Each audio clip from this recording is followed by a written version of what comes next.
I can see you now. That's much better. So what I find as I go deeper and deeper into this experience of that is just the ongoing revelations of just how little we have to do with all of this.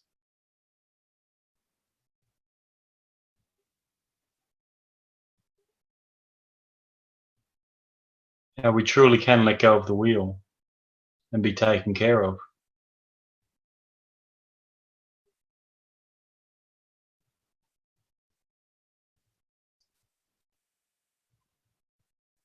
The truth is, there is actually no wheel at all. You ever seen those carts the little kids play on at the merry-go-rounds, and the cars are on tracks and there's a steering wheel on there and the kids think they're steering around the track? And they're just not. It's not hooked up to anything. They're on rails. It's a very good analogy of it. And that kid, it just knows it's steering. It has no doubt. But to us, it looks kind of funny. Oh, isn't that cute?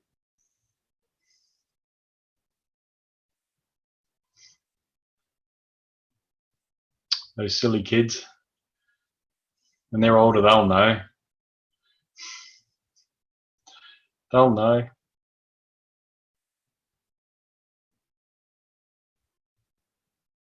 And it's like that. And that's can be a terrifying thing depending on where you're at, or it can be a huge relief depending on where you're at.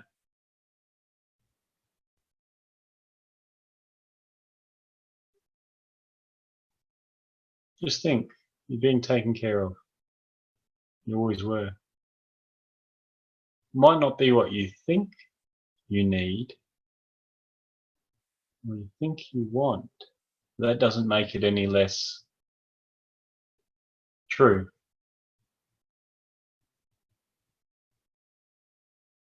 And I think most people, as they go through life and they get older, they look back and go, oh, that terrible event. Wow, I'm really glad that happened now. I'm sure we can all attest to that. Something that was absolutely terrible at the time turned out to be wonderful. A life-changing event. An event that at the time would have been very potentially traumatic or upsetting.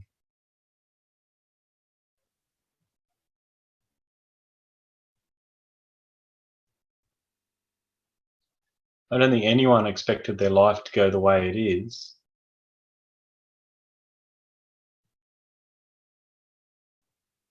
It seems to be working out, really, doesn't it? Overall, it's working out.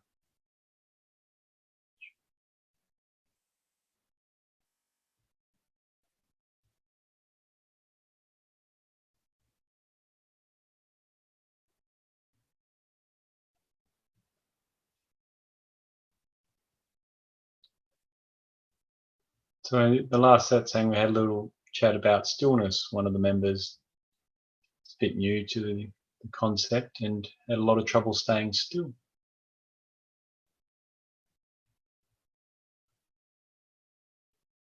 But stillness is so important. When we are physically still, it's much easier to be mentally still. When we're still, we get to see more. It's a great metaphor of a calm lake. You can see the bottom. You can see as deeper at least. Even if not the bottom, you can see deeper.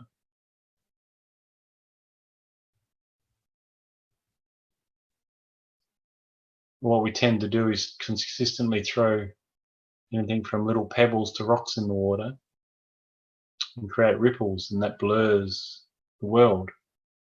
It blurs what we can see, distorts it.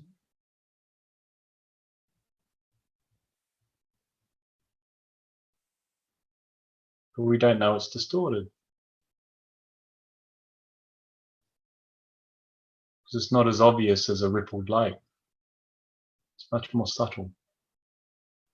We tend to be involved as the ripple, as opposed to watching the ripple. We become the ripple.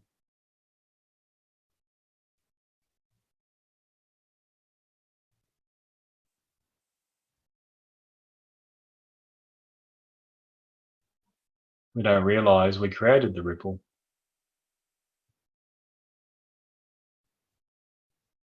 Quite often we can blame others for it.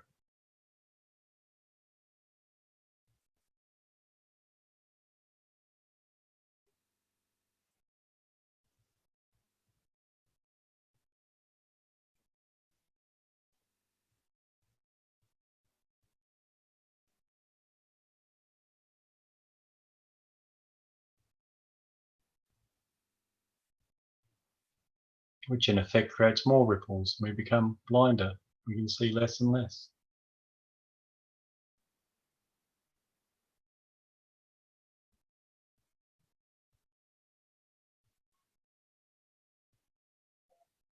What we are gets lost, if indeed it was found.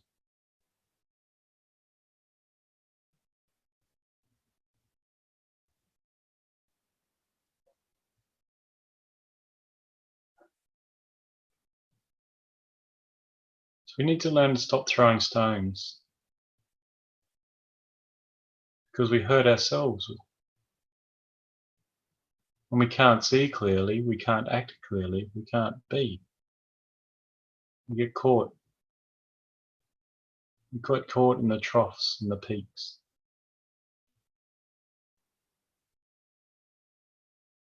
We spend our whole life there, enjoying the difference between the troughs and the peaks.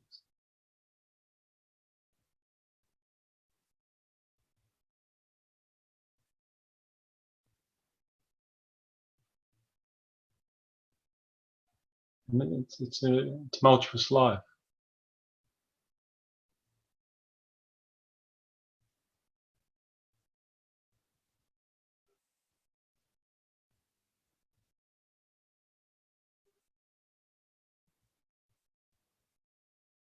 Some might see it as exciting and thrilling and all these sorts of things, and drama can be that way. All these things going in our life keep us entertained, like creating an exciting movie for us to play in. Get a little endorphin hit. They found people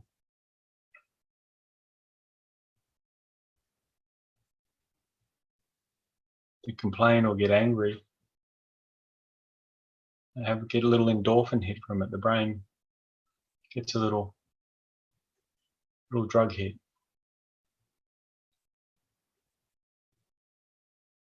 Drama creates it too. So it's an addiction. Not always an addiction, but it can be an addiction.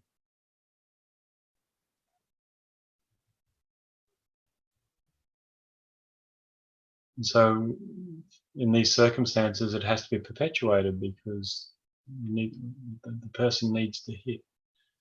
I don't think we've got anyone here in such circumstances, but I'm sure we know people that are in this situation. They don't realize why they're doing it. It's just such a habit now. But we can look at the extreme people in our life of subjects and to examine that, because the painting's a lot clearer. It's a lot easier to see. It's really good to look at extremes, and then you can bring it back and find out where you meet that. What's your level of that? You've got 0, and then you've got the extreme. Where are you on that scale?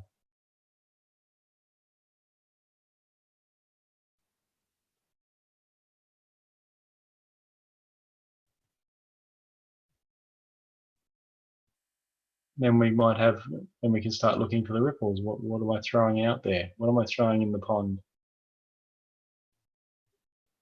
You might not be seeing. Because every thought is a tiny, tiny little ripple. You have to understand, it's a tiny little stone, all the way down to a grain of sand.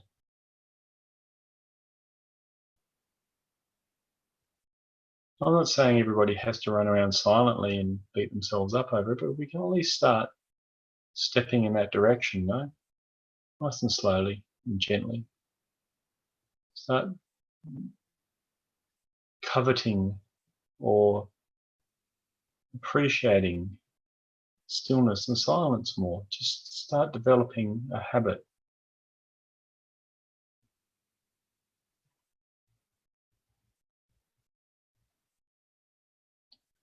I'm sure a lot of people think monks and the like are torturing themselves, but once these guys get to a certain level of meditation, they're in a pretty happy state.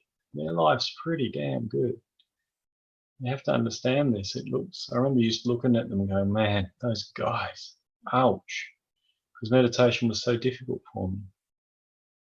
It was always difficult for me. I used mindfulness more, trying to be really present, and various techniques that I've learned over the years that worked perfectly for me. So I bypassed my struggle with meditation by using techniques that were more suited to my personality type, my being.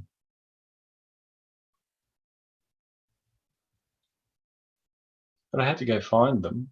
It took a long time to find them, a lot of effort, because I was coveting that stillness that these other people had that I didn't.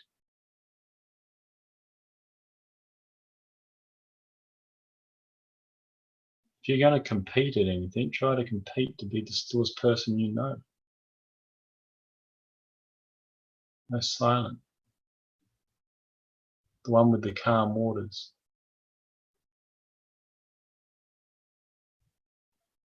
Gently. If you try to do it any other way, you're going to lose anyway.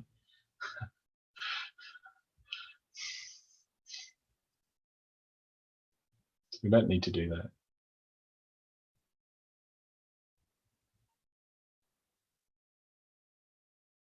And when you're calm and your lake's clear, when people come next to you, they won't notice it, but they'll be feeling better. They'll feel calmer around you.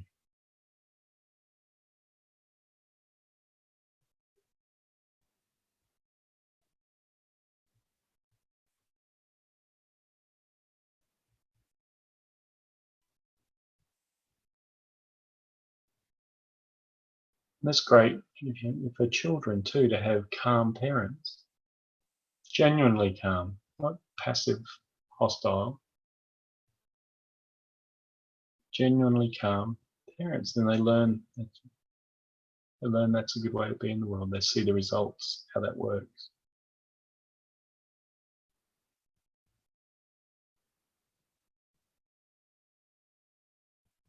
And they can relax a little bit and not be terrified or scared of doing something wrong, being told off or embarrassed.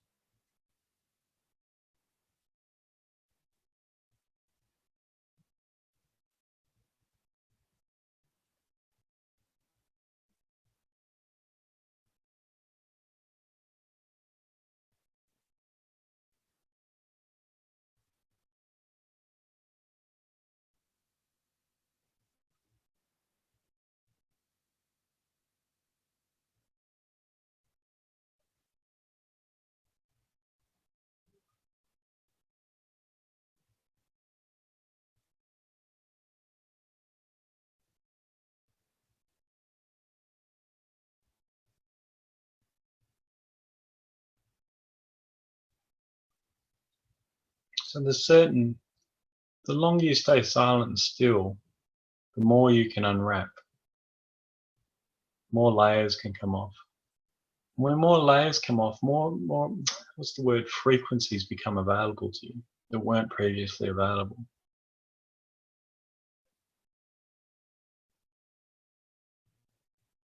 And it's like unwrapping a present. You don't know what's coming next, but geez, that last one was good. And life gets better and better and better.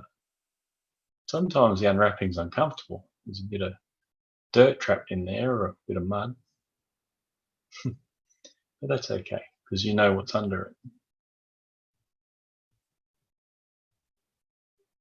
It's been wrapped up for a long time. There's going to be some stuff there. It's not all sunshine and rainbows all the time, no matter what you've been told.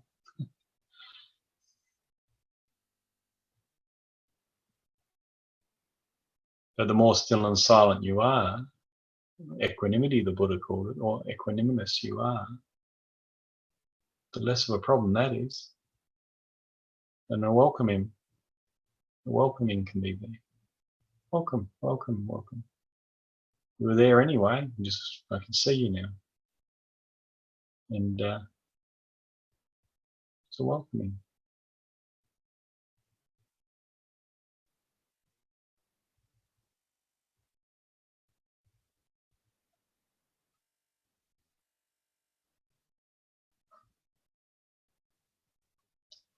In the shamanic, on the shamanic traditions, I was very lightly involved in years ago. Very lightly, speaking to a guy that was very good at it. A Swedish guy, actually. He looked the furthest thing from a shaman you've ever seen. Muscular, shaved head, really tight tops. But he was a healer, a very good one. And in their tradition, which came from the Peruvian tradition, the highlands of Peru, they treat every energy and every spirit and everything with the utmost respect and care, no matter how dark or twisted it seems. Understanding it's in ignorance. It's very Buddhist. Understanding it's just ignorance expressing itself as best it can. We can't do any better. If we could do better, if anyone or anything could do better, it would be doing better. So we can relax on that one too. How is anything going to do better around us? Well, the more relaxed and still we are, the better opportunity others have and other things have to express themselves gently.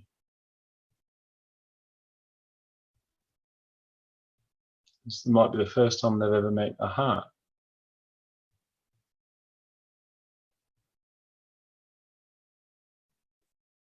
Properly.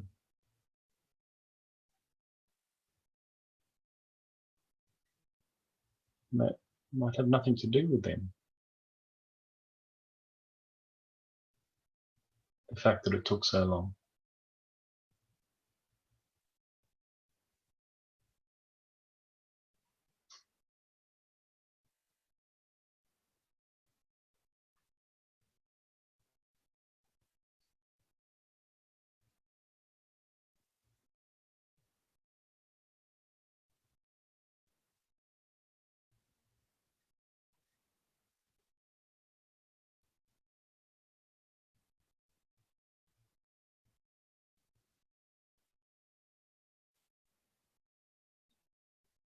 It's the only way to live, really. The stiller we become, we can see how more important the heart is.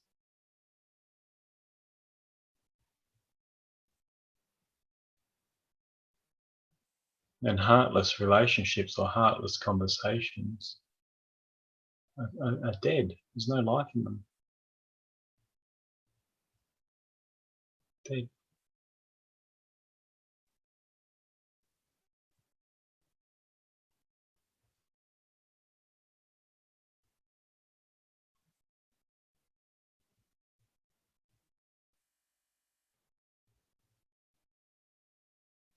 So we can put our heart behind our day-to-day actions as much as possible without being a,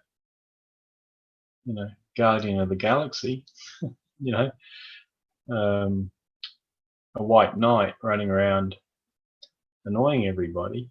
We can just put it behind whatever we're saying and know we're doing it, even if others don't. That takes vulnerability.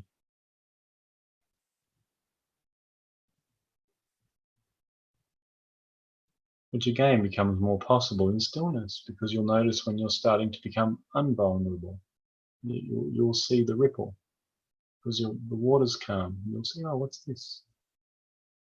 Oh, I'm feeling uncomfortable a little bit here. When there's ripples running in all directions, you're not going to see this.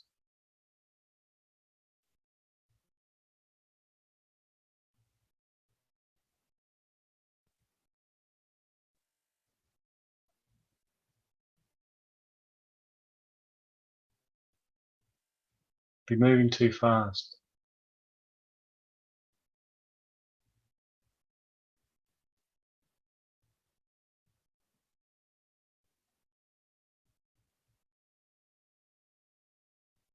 Who wants a life on the run, really? Let's be honest.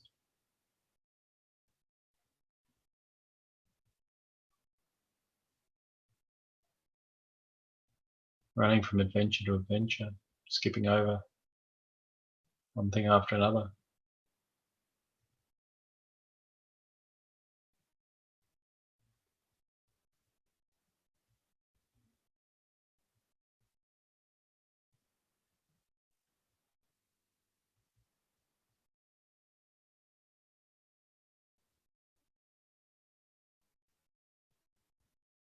It seems like the easier way. The mind will assume it's the easier way, but it's not.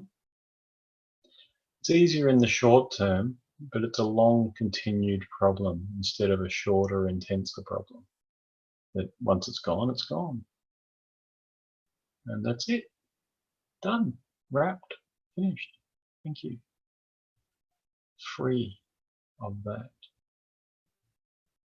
Whether it's worry or vulnerability or whatever it is. Imagine being free of these conditions. Just comprehend that. Imagine being free, not worrying again, or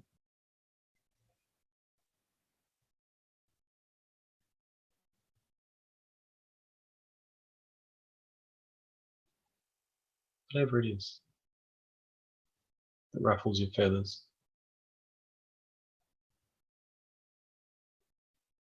It's life plus.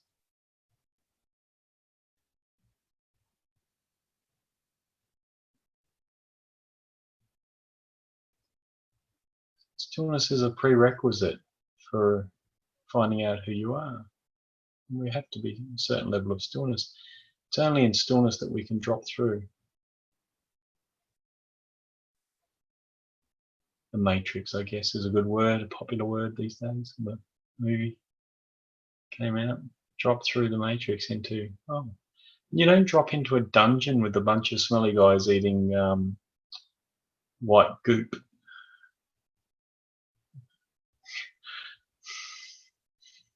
Need a shave and a haircut. It's quite beautiful.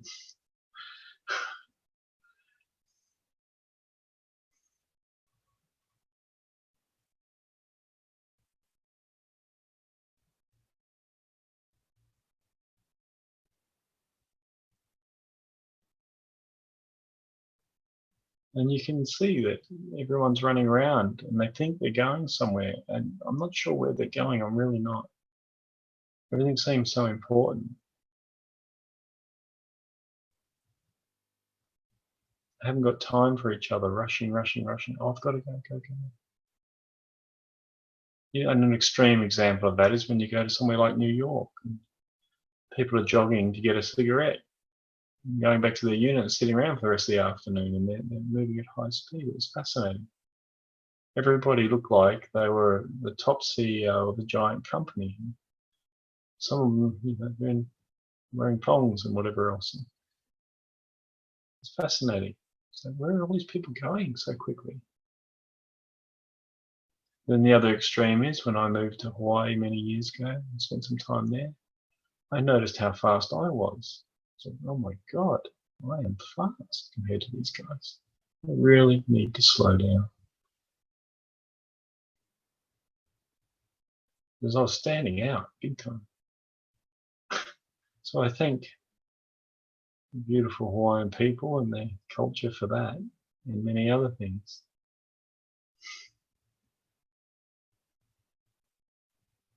So I was moving, and when we move fast, we jump over everything.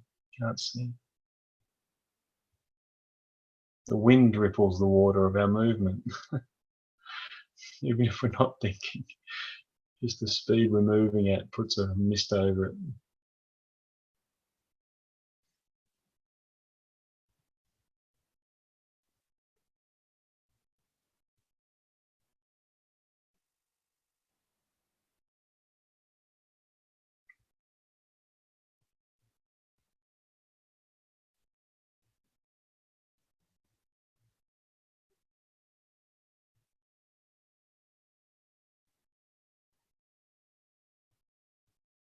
And everything still seems to get done.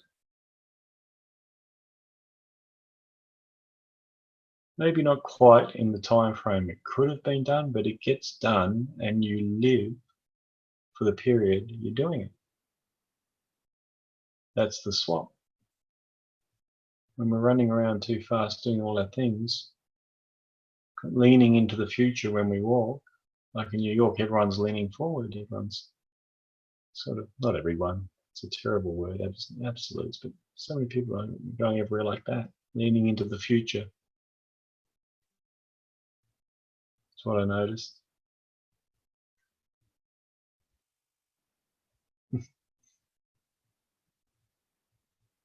There were some wonderful people in New York, don't get me wrong. It was an amazing place. I really liked it.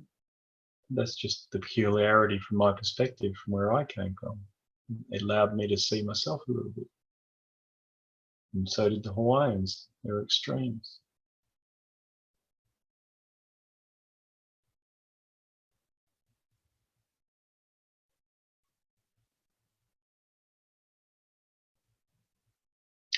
I wouldn't say the Hawaiians are extreme, but they're at a nice pace.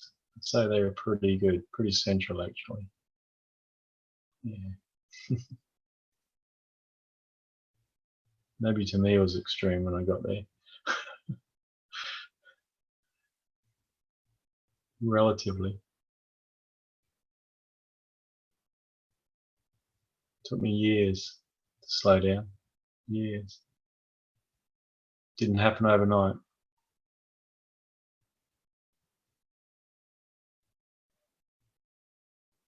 So that was a gift, you know. I didn't really have my hand on that steering wheel either. I just got dropped into a culture through a set of circumstances where everybody was running a lot slower, and to fit in, I slowed down. And it was a tremendous gift. I had not planned on that. There was no mental construct of that to happen on my travels. It definitely wasn't on my agenda. I was running around conquering the world and having fun in my own mind. On the run, really, like everybody, just about. It's very few people not on the run, one way or another. It's extremely rare.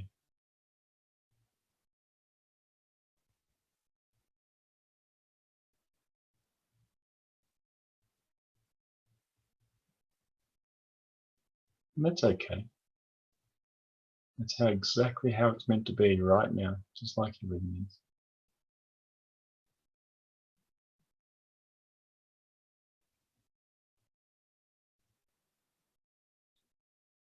So part of what we're doing is, turning around and just slowing down and just not pushing out, push out, push out, push out. Just taking time to be, be in our skin, be in the space we are, be.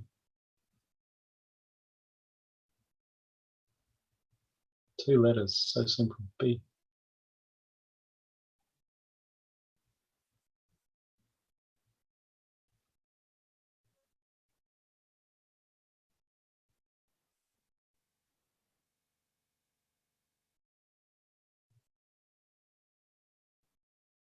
You can even leave off the ing, not even being, just be. Not a being, an object, just be.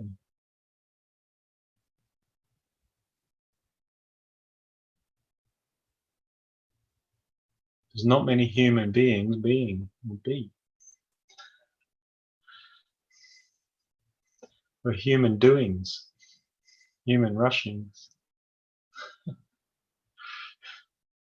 Need some more human beings.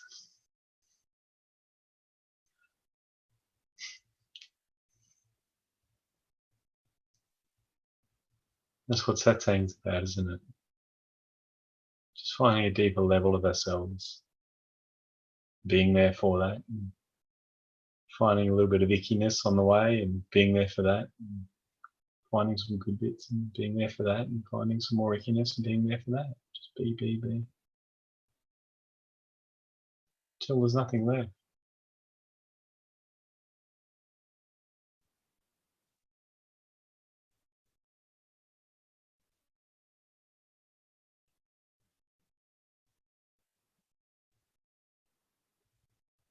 Even meditation practice is a doing. There's somebody doing something to achieve stillness. That's okay. It's still in the right direction as long as we don't create a whole new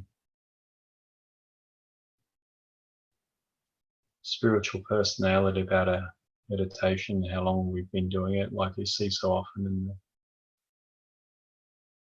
in a strangeness that can arise sometimes, and people have been doing it a long time, and a specialness, and it almost strengthens the eye. At some point, it turns around and goes the other way.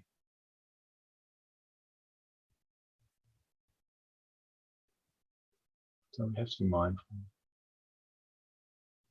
But if it helps us find space, that's great. Or we, if we're drawing and writing, follow the tip of the pen. It's miraculous. It's incredible. You find all these little things we do just incredible. And you put all your attention, all your focus into it. There's a stillness in it. It becomes a moving meditation. But let's understand the thing being done and the doer are exactly the same. The experiences in moving through the body, or the experience that somebody's having in the experience, are exactly the same. They're not independently arising. Know you, know that.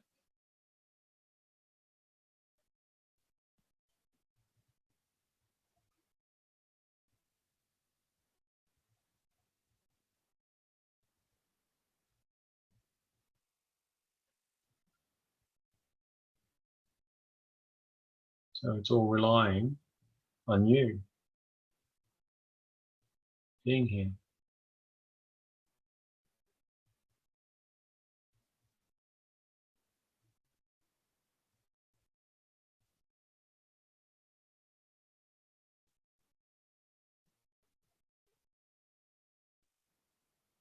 And when you go deep enough into yourself, that becomes blatantly obvious. You'll see that with your own eye. Beyond. Right now, they're probably just words. And it becomes a reality at some point.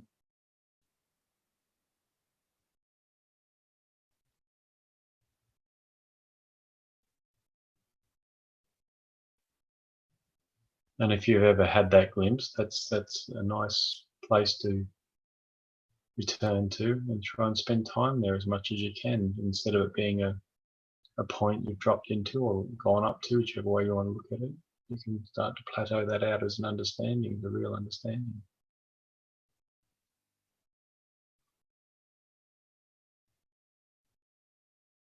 And then drop through that too.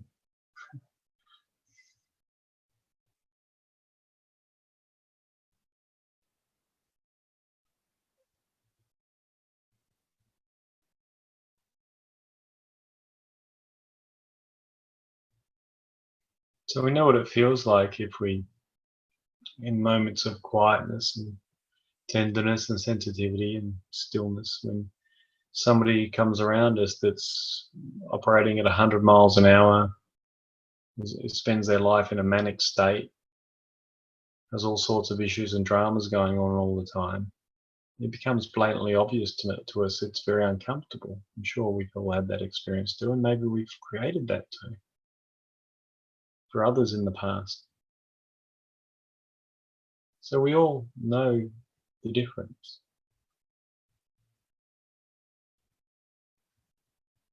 We sense it, we feel it, we become uncomfortable ourselves. So which takes more equanimity, not to join the ruckus, more surrendering, more relaxing, more kindness for the person.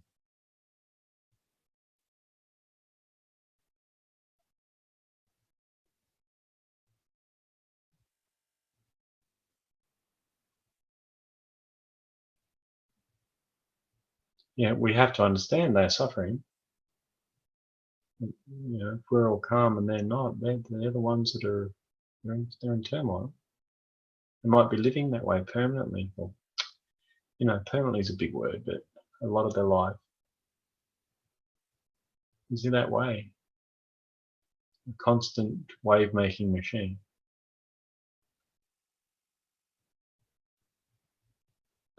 I mean, in some culture, in our culture, it's important that you make waves in your life. You be seen, you be known, make a mark, leave a legacy. These are promoted ideals in a lot of mainstream media and thinking. Leave a legacy for who? And how long do you think it's going to last, really? You think 3 generations, even if you do something incredible, 1, 2, 3 generations, the memory's gone. What good's that memory of somebody else of you anyway? Gone. People spend decades putting legacies together.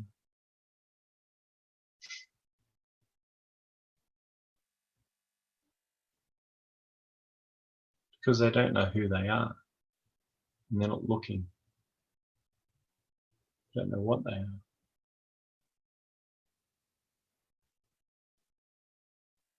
And they're brought into a system that trains that up, teaches you that.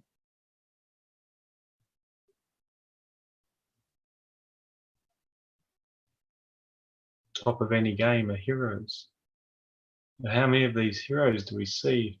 People are revering them because they're the gold medalist X amount of times and this and that and the other, and won all these trophies and awards, and they're mega rich, and then, you know, huge scandal comes out later, and these people were the people that the kids were growing up idolizing, and they're a complete mess.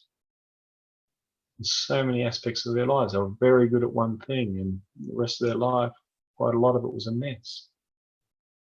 No happiness. As soon as the trophies stopped coming in, the problems really started to surface. These are fake chalices. These are illusionary.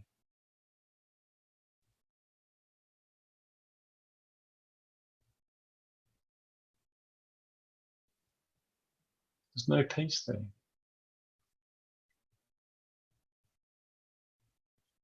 Although occasionally some of these people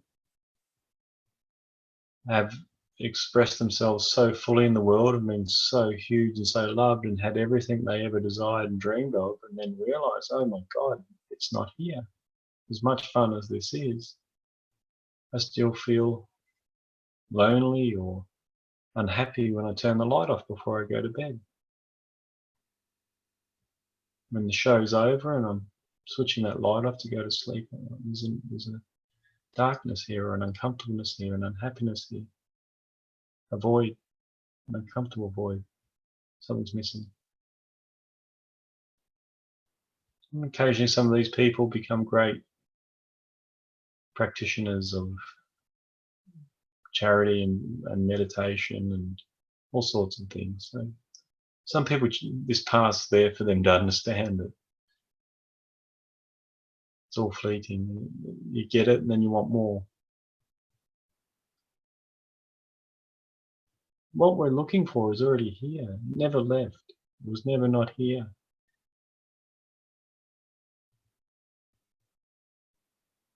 Ever. Not for a nanosecond have you not been what you're looking for. The beauty, the happiness, the contentment. It's just you left it. Something in you left it and got lost.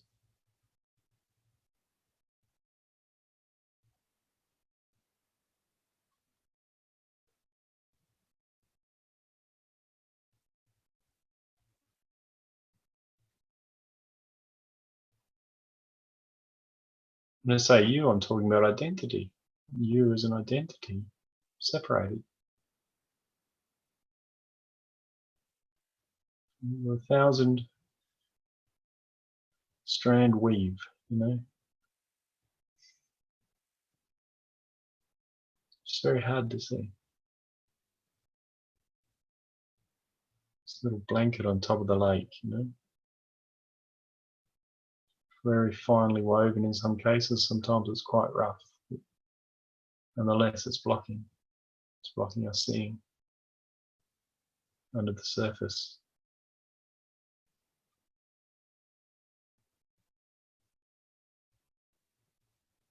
Some of the blankets are the finest silk.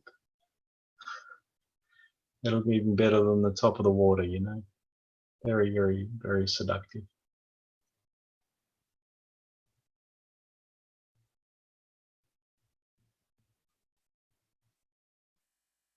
Because the water's not pretty enough. Stillness isn't good enough. Or it's too scary. I'm terrified of water. Let's put something between me and it. It'll soothe me. It'll take my mind off it. Because the mind, stillness is a challenge, is a problem for the mind, isn't it?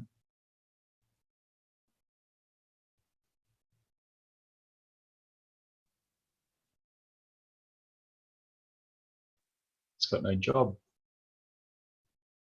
It's going to have to go on unemployment benefits. Doesn't want that.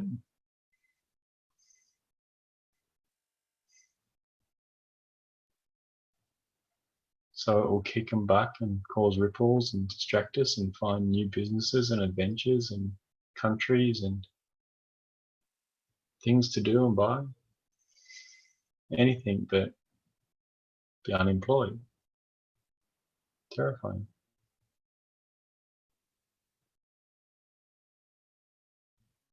So we need to have an awareness of that. The thing that observes everything needs to be aware of that. The thing that observes everything silently is you. You can observe that structure too. That play. That chess move.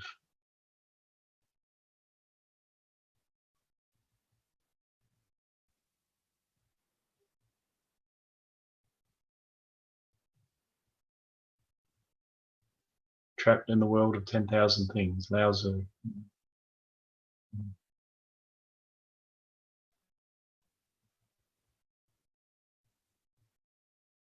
It's very seductive. It's Maya. It's illusion. It's seductive, isn't it? Very seductive. Temptress. Incredibly fun too. If it's not running you.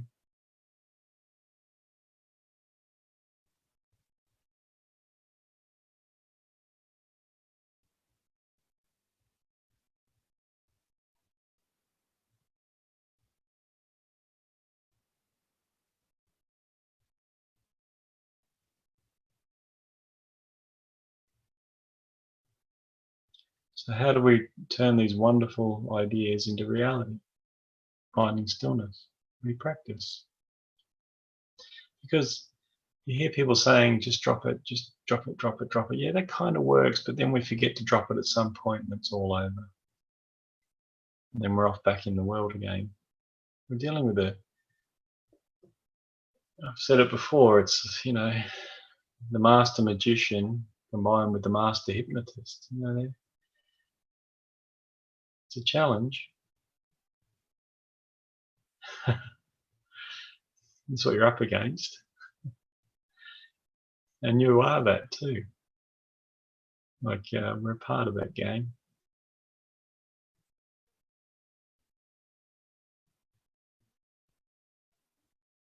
So we have to create little, I guess, rituals when we get up in the morning, or just have little ways that suits our personality to keep ourselves on track. I've already mentioned to you guys having a chime. We've got technology in your phone every half an hour that reminds you of the thing you're working on in that, for that day, that week, that month, that year, whatever it is it takes to make something really important that's in your way weaken its grip.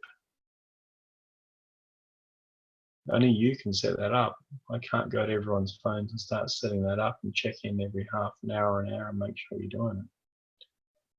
The person has to be on board for them, for their deeper self. So there has to be an understanding of the rewards and the suffering for not doing it, and not pretending everything's going to be okay. I won't do it. Everything's okay, and just put it aside. That's how to fail.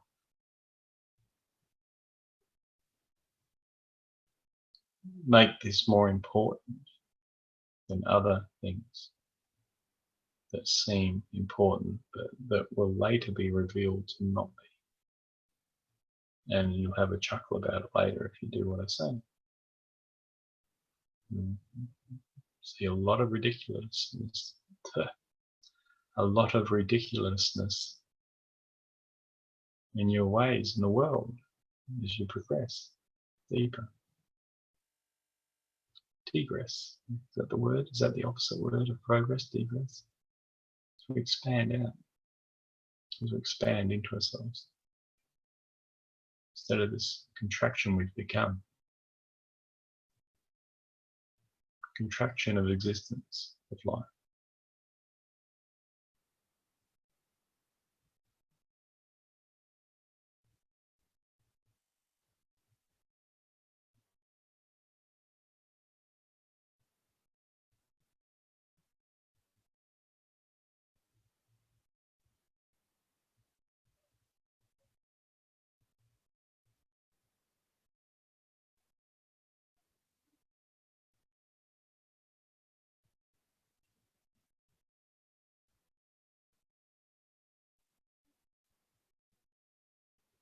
It's nothing short of miraculous what you start to experience and how you experience yourself, and in the self as it gets thinner and thinner. It's like a thinning and thinning and thinning, and it's more and more beautiful, more and more beautiful, and then just when you think it can't get any better, it gets better again. And it doesn't mean you don't have stuff arising, uncomfortableness, and quite often the world gets much more difficult. For some reason, the oddest things happen to you with people. People do the oddest things, and it's very strange things happen that you don't really remember happening. And it doesn't mean the world gets easier. That's not it. It's just when you don't have reactions and create problems from what's going on around you, the world gets easier on that level.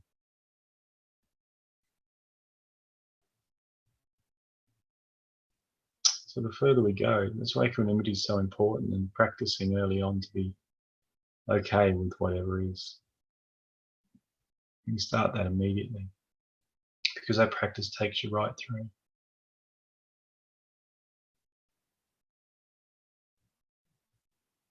Surrender.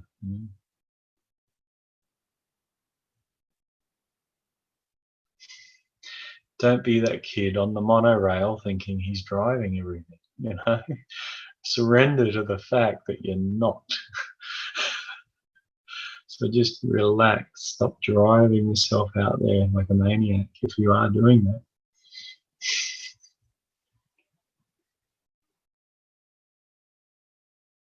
I mean, that's fun though, isn't it? Look at how gleeful it is for that kid and how joyful it is for that kid to think he's got control of that car. It's just awesome. It's just, they're loving it. Well, so are we when we're doing it. That's the trick. That's the magic trick and the hypnotism.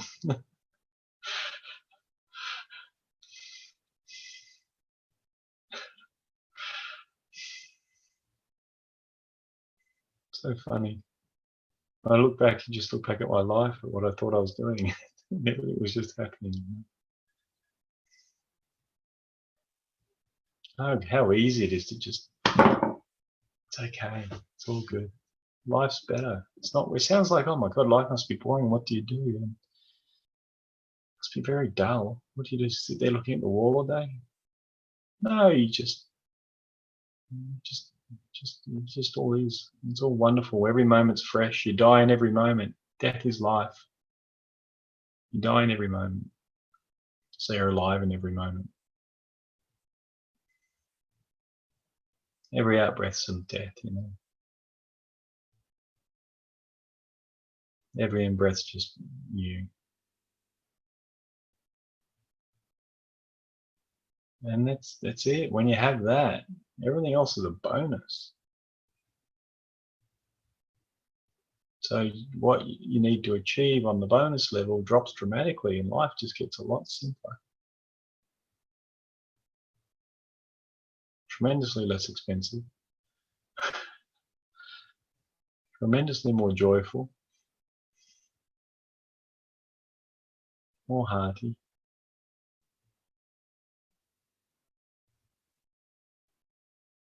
I love just watching documentaries on places like Nepal, and I mean, look, we're seeing a slither of the reality there, and Bhutan and these different places, but just the simplicity and the happiness of these people has always been so impressive to me. Even when I first went to Bali, when it was a lot different to what it is now. 19, I think it was, riding my motorbike way too fast to get there as quick as I could to beat the other person. Just rush. Went past this young Balinese guy about my age or younger, sitting on a bench, a bamboo bench. It's probably an expensive boutique shop there now.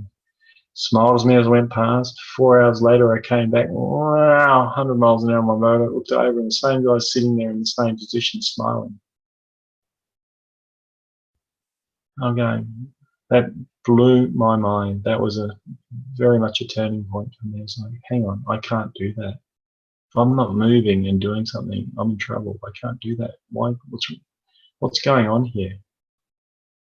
Why has nobody explained this to me? What's going on? I'd never seen it before. It was like I just rode past an alien. Because life was about doing as much as you can, as fast as you can, achieving as much as you can, getting as much as you can. And here was this guy sitting on a bench smiling in a sari and a nice white shirt. I can't believe it. How would I describe? I was almost embarrassed, I guess. It was like, I just felt like I was so far behind at that point. I wanted what he had. And so it began, not straight away, but so it began. And, I don't know what level that guy was at. I just know, in reality, he might have not been there for 3 of those 4 hours. But I had assumed he was there for 4 hours, and I think he was. But, man, that kid impressed me.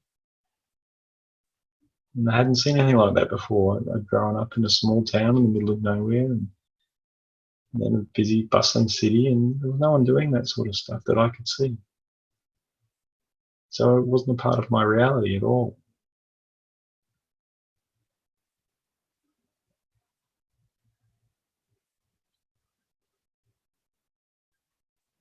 And so it began.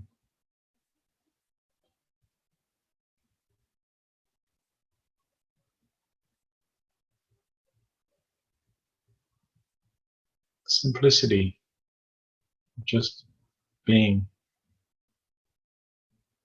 The beauty of just being.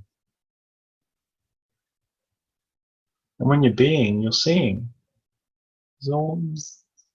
Even if there's all this stuff going on all the time. Every moment's full.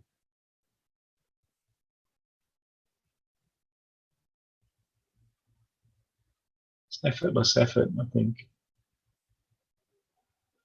The teacher calls it.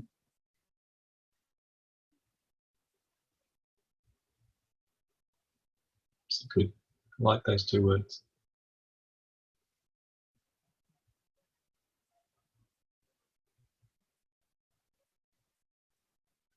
You're following the rhythm. You start to follow the rhythm. Like, I have a lot of work I could be doing, but the last few days, it just wasn't. I'm lucky enough to have options with a lot of this stuff, and I just decided not to because it just didn't feel right. I decided to be quiet and be still for a few days. It was just following. It's just happening. And I'm sure in a few days there'll be an impulse to go and bang some nails.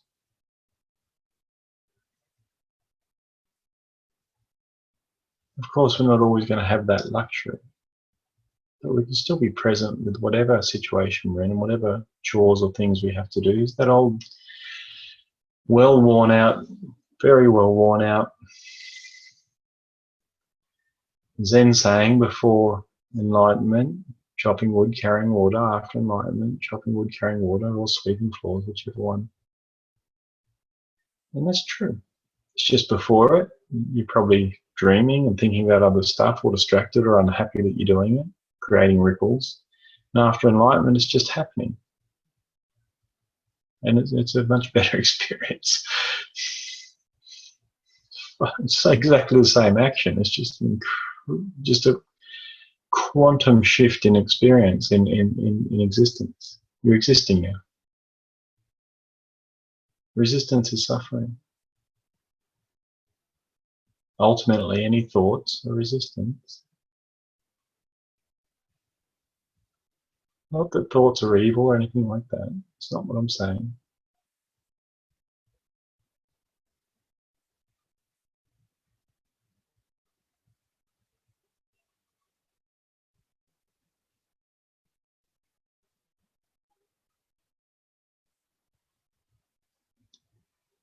When you do this, when you start waking up, you realize you're a creature of the universe and beyond. You're not this earthbound creature anymore. You're not, and even beyond that, it's incredible. It's magnificent. It's just, it's still in awe of what we all are, and we all are the same, really. Rays of the absolute, you know. Sunshine's got all its rays coming down onto the earth. They're all just rays of the one thing. They might be a slightly different colour depending on what the sky is doing in a different country. But all still, you know, all rays.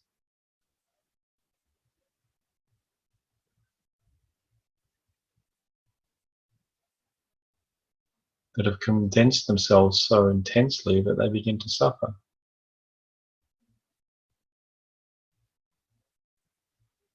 Forgotten simplicity of it.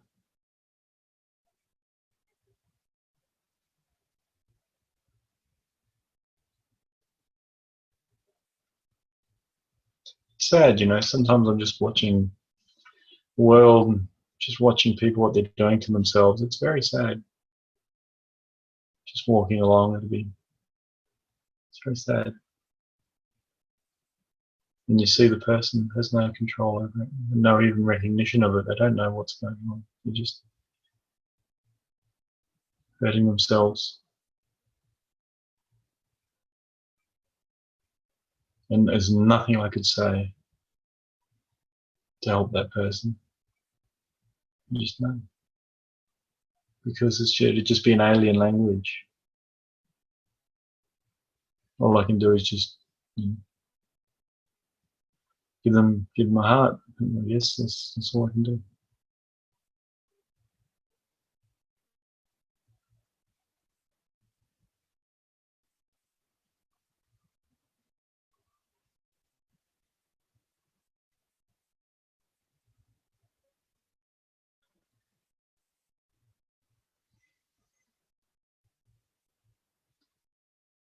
So, in light with going with the flow, that's the end of what I have to say. That's the end of what I need to say. So I wanted to ask at this point, if anyone has any questions or seeings or understandings or confusions or expressions of unadulterated bliss that they can't contain and need to speak.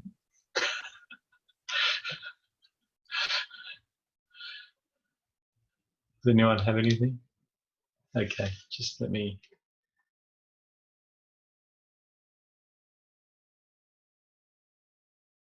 It's true, and you can hunt yourself with these people too. If there's anything in them you can see in yourself, because you might be seeing extremes, you know. So you see, is there anything of me in that, you know?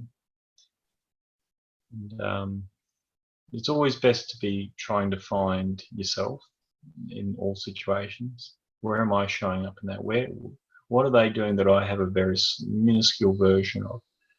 You know, ultimately we don't have to change to wake up, right? But it helps if we calm the waters dramatically, and by calming the waters, we hunt ourselves, we gently hunt ourselves. It's how we calm the waters, which makes the you know, makes the target bigger. you might say. So we don't miss opportunities. In one of my favorite traditions, I love it deeply because it's so powerful.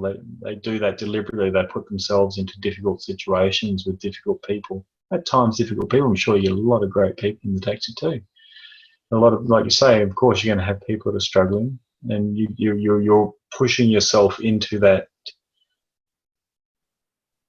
reality. These different realities for these people, and that's a fantastic tool to explore yourself. And as you say, find equanimity in very difficult situations. Find calmness. Stay a giver in very difficult situations. It's a great training tool. There's people that one of the challenges in the Toltec tradition for a lot of people was they would call it tyrants. They had 4 different levels of tyrants. All the way up to a very dangerous killer. And one of the big challenges they had, because they knew how fast that was to help them unpeel their stuff. One of the challenges was finding adequate tyrants. Now, I'm not saying that's what you're going to find in a taxi, but it's in that direction, isn't it? You're going to find people that you have to serve that are going to be very difficult. Home or potting around the garden or whatever, you're not going to have these experiences to challenge you. As soon as you get challenged, you can stop what you're doing and go do something else or change the channel or whatever it takes. So these situations can be quite powerful. Does that make sense? I'd be using it to hunt. I'd be using it to hunt myself. In this game, you need to be looking not for what you're doing well and how good you're doing at something. You're always looking for the 1% that is showing up in you, or the 0.1%. That's the way to win, Same as a successful athlete or even a successful business person, they're hunting the small bits, and that's what makes them great at what they do. And sort of a lot of this path is of calming this lake, stilling ourselves, is hunting these the rocks and stones are hiding in our pockets that are dropping out and without us seeing them and rippling everything up. It's not about what we're doing right, because we're going to have tons of things we do incredibly well and we're really good at. It's about really finding out where, what's stirring the waters. And life's incredible for that. It's almost, it's the perfect machine for that. And if you're throwing yourself into a job like that, that's really good, I think. I like that a lot. Thank you. Yeah. Yeah, you're going to progress doing something like that far better than somebody sitting in a corner meditating. And from my perspective, I think it's like fast forward. There's so much more that's going to happen. So much more you're going to have to surrender to. So much more you're going to see, experience, and so many more opportunities to see yourself. And that's why it works so powerfully. That's why these guys were such masters. Thousands and thousands of years they worked this tradition out, refined it, and this was one of their main tools. They're no fools. They are no fools. I can tell you that much. Highly, highly respect their teachings. Yeah. I'm very fond of them. They changed my life so dramatically. It's a highly recommended form. That's just one of their techniques. They have many. Did you have something? I'm always on your side, even if it doesn't look like it. I'm on your big self side, not the little self. So yes, carry on. Yeah,